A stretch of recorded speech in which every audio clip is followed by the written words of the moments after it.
Hello my dear students, आज के video में हम देखेंगे एनाग्राम्स। ओके, पेज नंबर 25 पर दिया है। एक्चुअली एनाग्राम ये जो टॉपिक है सारे बच्चों के लिए है, ज़रूरी नहीं है कि 8th के बच्चे पढ़ें। तो ये वीडियो मैं सभी के लिए बना रही हूँ। ओके, सारे ही इंग्लिश पढ़ने वाले बच्चे जो हैं, जिन इंग्लिश सब्जेक्ट में सबको ये टॉपिक आएगा एनाग्राम। ठीक है, तो एनाग्राम में पढ़ाने जा रही हूँ आपको। Anagram is a play on words created by rearranging the letters of the original words to make a new word or phrase. Anagram क्या है? जो ओरिजिनल वर्ड होता है उसके लेटर्स रीअरेंज करके, यानी उन लेटर्स को इस तरह से अरेंज करना है कि कोई दूसरा मीनिंगफुल वर्ड उससे बने, तो उसे बोलते हैं anagram. Anagrams can be fun and witty. We can often find examples of anagrams in everyday life. तो देखिए, मैं आपको बना के दिखाती हूँ कुछ एनाग्राम्स। यहाँ पे एग्जाम्पल्स दिए हैं, जैसे स्टेट है। ओके, ये जो स्पेलिंग है इसमें 5 लेटर्स आए हैं। इन लेटर्स को हमें यूज़ करना है और दूसरा वर्ड बनाना है, लेकिन वो जो लेटर्स है वो जितनी बार आए हैं उतनी बार ही आपको यूज़ करना है। जैसे ई एक बार आया है तो ई को एक ही बार आप यूज़ करोगे। टी 2 बार आया है तो टी को 2 बार यूज़ कर सकते हो। ठीक है, एस एक बार है तो एस को एक ही बार यूज़ करना है। तो ऐसे आपको यही लेटर्स यूज़ करके दूसरा वर्ड बनाना है। तो हम यहाँ से ये वाला जो टी है वो पहले टी लेंगे, फिर ये ए लेंगे, फिर एस लेंगे, फिर टी और फिर ई। क्या बन गया? टेस्ट, है ना। कौन सा वर्ड बना है? टेस्ट। इसी तरह जैसे डस्टी वर्ड है, डस्टी में से हम पहले एस लेंगे, फिर टी लेंगे, यू, फिर डी, फिर वाई। क्या बन गया? स्टडी बन गया। तो ये हो गया एनाग्राम। इसको क्या बोलते हैं? एनाग्राम। उसी तरह हम सेव वर्ड है, सेव वर्ड को हम VASE लिखेंगे तो वास बन जाएगा, जिसमें हम फ्लावर्स रखते हैं, है ना, फ्लावर पॉट। तो वास उसे बोलते हैं। अब लेंगे हम थिंग। थिंग का क्या बनेगा? पहले हम N ले लेते हैं, फिर I, फिर ये G, फिर H, फिर T। क्या बना? नाइट। तो इस तरह से हम एनाग्राम्स बना सकते हैं। और भी कुछ वर्ड्स आपको यहाँ पे दिए हैं, उसका आप एनाग्राम बना सकते हो। कुछ वर्ड्स मैं बता देती हूँ आपको। TEN 10 का क्या बनेगा? NAT, net. इस तरह से आपको एनाग्राम्स बनाने हैं। यहाँ पे कुछ एनाग्राम्स आपको दिए हैं बनाने के लिए, तो आप ये वर्ड्स यूज़ करके ट्राई कर सकते हो। सारे मैं बता दूंगी तो आपको मज़ा नहीं आएगा, तो आपको कुछ बनाने हैं। 2-3 मैंने बना के रखी हूँ। जैसे डायरी है तो उसका बनेगा डेयरी, डायरी, डेयरी का डायरी बन गया, है ना। ग्लिन, ग्लिन का बन गया एंगल। तो इस तरह से आपको एनाग्राम्स बनाने हैं।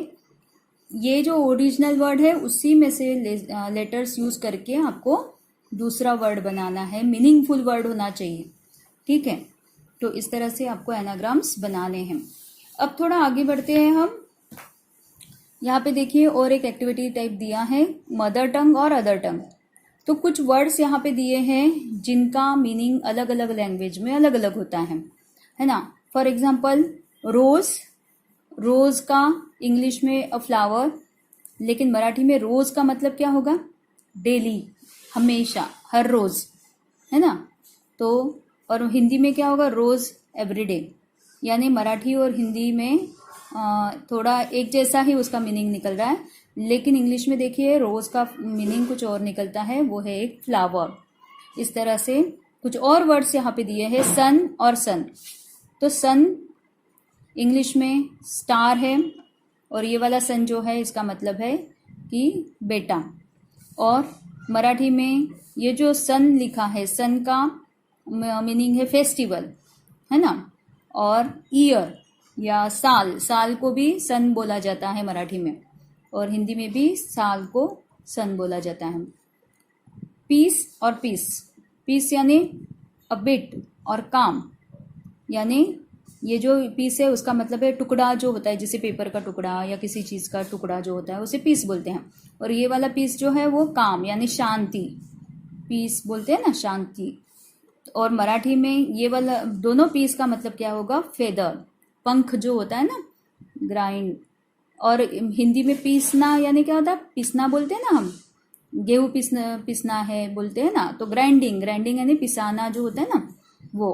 तो पीस का मतलब हिंदी में अलग है, मराठी में अलग है और इंग्लिश में भी अलग है। काम यानी शांति से, पीसफुल यानी शांति।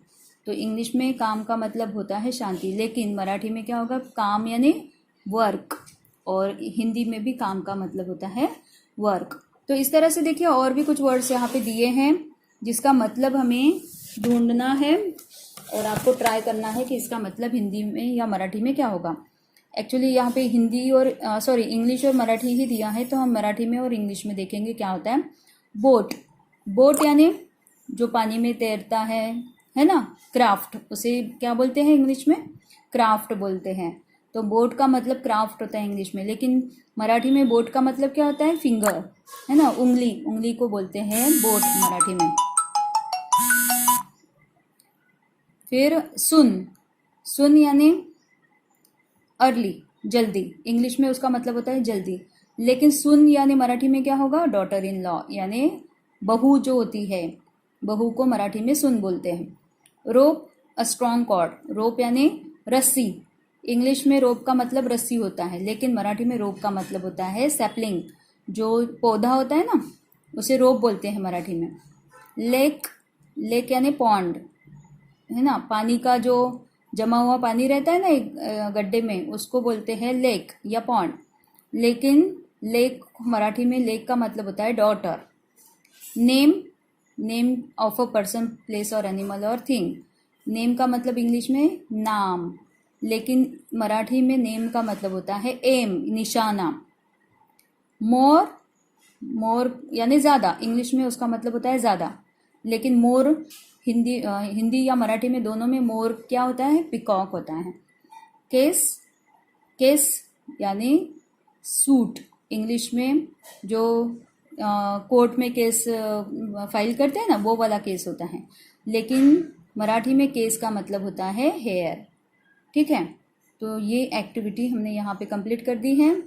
ये जो रिडल्स है इसके आंसर्स आप ढूंढने की कोशिश करोगे, क्योंकि रिडल्स सॉल्व करने में बड़ा मज़ा आता है। आप लोग ये होमवर्क में कर लो, ठीक है।